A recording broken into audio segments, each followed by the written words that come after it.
Things I learnt from my grandmother.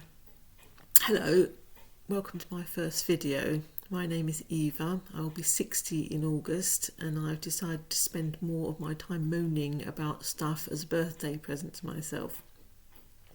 I'll explain why as I go along, but the main reason that my husband of 35 years has got fed up with my moaning and has insisted that I moan at other people so you can all share his burden. My maiden name was Jones. Where does Jones Moans come from? Well, while I was a student many years ago, I had a part-time job at Sainsbury's. My main job was in the dairy department, but I was also trained on the tills.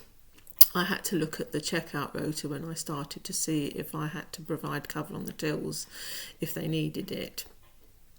And the rota would read something like checkout 1, 8:30 to 9:30 Smith, 9:30 to 9:45 Crane, 9:45 to 12:30 Smith, back again at 12:30 to 1:30 Jones, 1:30 to whatever, blah blah blah. I looked at the rota one day and someone had written after my name Moans, so it read Jones Moans. This was because I was one of those people moaning about stuff all the time. It was workers' rights or slack workers, or some workers were paid more than me and I was better than them, obviously. This was when I had a Saturday job as a student. I have Welsh connections on my dad's side. That's where Jones comes from. My mum's family have their roots in England, in the East End of London. Last year my mum got involved in a local school project. My mum's a retired teacher. The project was called Things I Learnt from My Grandmother. My mum asked my thoughts on what I had learned from her side of the family. My great-grandmother didn't die until I was into my 30s, so I had lots of memories of my great-gran. And I told my mum I remembered helping my great-gran in the garden weeding her sweet peas when I was about 13. My mum used this information for her project. In reality, I learnt a whole lot more from my great-gran. She liked Guinness and she taught me how to pour it from the bottle into the glass without it frothing up too much. So I would get top marks for emptying the whole bottle into her half-pint glass with the right amount of head and no wasted drink. My great-granddad died when I was nearly 3. This meant my great-gran had probably the best part of 30 years without her husband. So when my great-granddad died, my gran had to get herself to the pub. This is where I learned other stuff about her. She once told me that if you had to walk out on your own, you needed to make sure your money was out of sight in case someone tried to nick it. She always unpicked the inside of her coat pockets so her purse would sit at the bottom of her coat in between the material and the lining. So if someone attacked her, they wouldn't be able to find her purse in her handbag, so they would run off. This didn't mean that she walked up to the pub thinking, as long as they don't get my purse, I'll be fine. She also told me that it's a good idea to keep something heavy in your handbag, like a brick. So if someone is about to attack you, you can smack them around the head with your handbag. I think there's a brilliant common sense to this plan. If you take your purse from your handbag and keep it in your coat lining, then you have more room for a heavy object. It's genius. I have a virtual handbag. This is what I'm going to smack people round the head with. Metaphorically speaking, it's just a virtual handbag. The other thing my great-gran did when she became a widow was travel.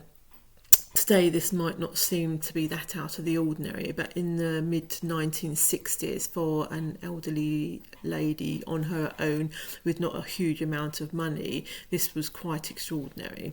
We're not talking about a weekend in Southend. She went further afield. I think I've seen pictures of her in Canada. I had hopes to follow in her footsteps and get a bit of travelling in before I get too old to walk without aid. Unfortunately, in the last 6 years, I've had most of my money nicked.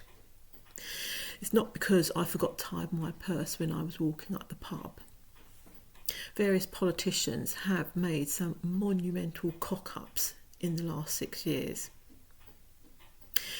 3 years ago, various politicians around the world thought it would be a good idea to stop everyone working because a virus had come over the horizon. They stopped most people working around the world, and they stopped them from making money for over 2 years. Now various politicians are looking at their spreadsheets and realising that their nation's money pot is empty. Their response has been to put our bills up. The trouble is, we have all run out of money. This is the starting point of my videos of my moaning. You know, when you've been trying to get your head down and sort out life's problems, you think, okay, I'm going to do this, and then I'm going to do this, and that way I should get to my 60th with a few pennies in the bank so I can have a party. You know that high-level decisions have to be abided by, but you think to yourself, they can't make any more stupid decisions. They can't really fall any lower than they have done already. And then someone makes a declaration. We are going to ban the song Delilah from being sung at Welsh rugby matches.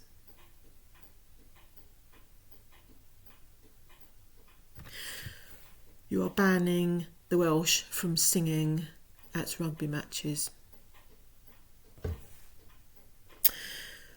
We have a cost of living crisis. We are stumbling into World War III, and we have no stability in any Western government. Who even had Let's Stop the Welsh Singing on an agenda? What was the game plan? And how's it all going then? How is Wales doing on the points front? Did stopping them singing improve their game? I always thought the point of rugby match was to win. If you have two teams playing against each other, a silver medal doesn't count. You lose. In my next video, I shall start to tell the story of where my world went mad. Thank you for listening.